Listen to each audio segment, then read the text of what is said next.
Kompleto Ricardos pero kapos. Ang tunay na dahilan sa unanimous decision win na pagkabigo ni Jerwin Ancaas laban niyan kay Omar Trinidad sa Jupa boxing debut, ibinunyag na. Isang malaking panghinayang para sa buong sambayan ng Pilipino matapos mabigong magtagumpay ang dating IBF Super Flyweight World Champion na si Jerwin Pretty Boy Ancaas sa kanyang formal na debut sa prestiyosong Jupa Boxing 8 na ginanap sa The Chelsea inside the Cosmopolitan, Las Vegas. Sa kabila ng kompleto Ricardo sa preparasyon, kabilang ang matinding training camp sa Amerika at pagkuha sa serbisyo ng sikat na conditioning guro na si Memo Heredia, yumuko si Ancaas via 10th round unanimous decision laban niyan sa mas bata at walang talo na Amerikanong-Meksikano na si Omar Trinidad. Ang tatlong hurado ay nag-iwan ng magkakatulad na score na 97-93 pabor lahat kay Trinidad. Para sa maraming mga boxing analyst at mga tapat na mga Pinoy fans, sila isang malaking palaisipan kung paano natalo ang isang Ancaas na ibinigay na ang lahat sa kanyang preparasyon.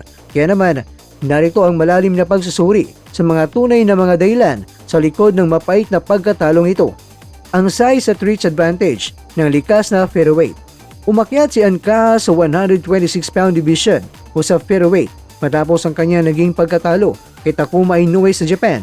Bagamat sinabi ni Jerwin na mas komportable siya sa timbang na ito dahil hindi na niya kailangan magbawas ng gusto, dito siya lalong nalagay sa peligro. Si Omar Trinidad ay isang likas at malaking featherweight.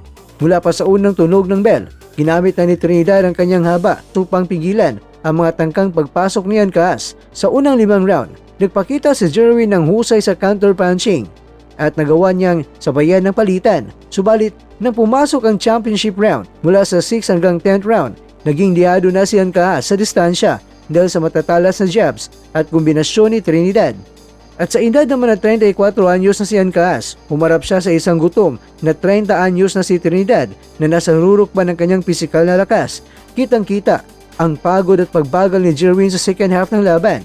Bagamat naroon naman ang conditioning na gawa ni Memo Heredia, hindi matatawaran ang pisikal na wear and tear na naiwan sa katawan ni Ancaas mula sa kanyang mabang panahon bilang kampiyon na nagdepensa ng korona ng 9 na beses. Kaya naman, ang naging mitsa ng tuluyang pagkawala ng laban kay Jerwin sa huling round.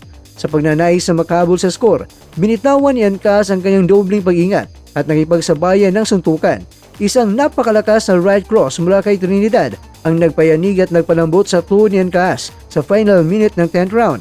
Kamangha-mangha na lamang na nagawa pang makaligtas ni Jerwin sa tuluyang knockout na ipinakita niya ang puso na isang kampiyon at makipagpalitan pa ng suntok sa huling 10 segundo upang maiwasan ang pagpatigil ng referee.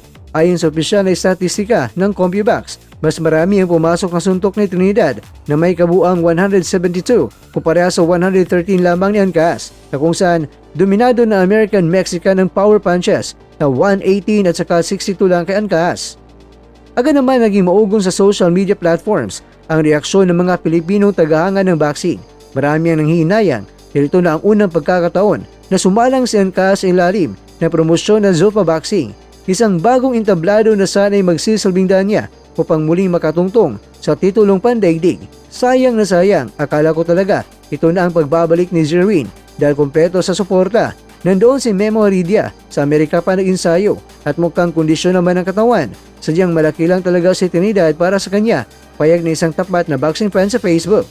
May ilang eksperto naman mga kwento ang nagmungkahi na baka oras na para pag-isipan ni Jerwin ang kanyang kinabukasan sa boxing, lalo't hindi na naging madali ang kanyang transition sa mas mabibigat na timbang. Mga kakwento, sa kabila ng kabiguang ito, pinatunayan pa rin ni Jerwin Ancaas na hindi basta-basta sumusuko ang pretty boy ng Pilipinas. Ang kanyang katatagan na tapusin ang laban sa kabila ng matinding tama sa 10th round ay patunay ng tunay na tapang ng laing Pilipino. Ngunit sa marupok na mundo ng boxing, ang natitirang tanong ngayon ay kung may lakas ba siyang muling bumangon para sa isa pang huling pagkakataon.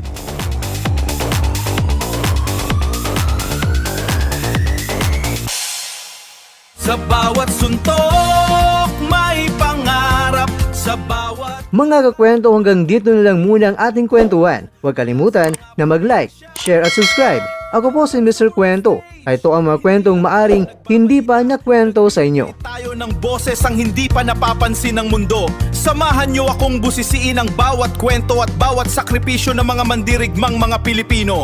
Ito ang kwentong di pa nakwento. Pilipinas para sa mundo.